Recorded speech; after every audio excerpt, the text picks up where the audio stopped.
শিশুরা 5 বছর বয়স পর্যন্ত সম্পূর্ণ বিনামূল্যে সরকারি পৃষ্ঠপোষকতায় তারা পূর্ণ চিকিৎসা পাবে ইনশাআল্লাহ।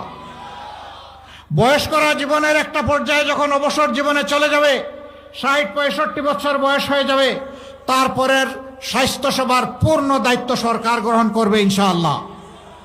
মাঝখানেরটা আমরা ভাগাভাগি করব, এটা হবে পার্টিসিপেটরি, আমরা শেয়ার করব আমাদের সম্পদ আর সরকারের সম্পদ। সরকার তো আমাদেরই, সরকারকে, সরকারের আবার সম্পদ কি? সারা সম্পদ জনগণের।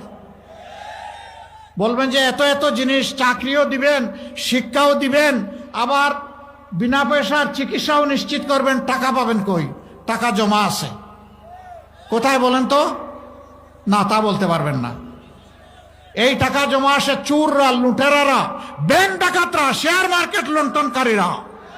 আমার দেশের যে 28 লক্ষ কোটি টাকা বিদেশে পাচার করেছে, সেই টাকা আল্লাহ যদি আমাদেরকে সাহায্য করেন, সামর্থ্য দেন, ওদের মুখের ভিতর দিয়ে হাত ঢুকাইয়া পেটের ভিতর থেকে বের করে আনবো ইনশাআল্লাহ।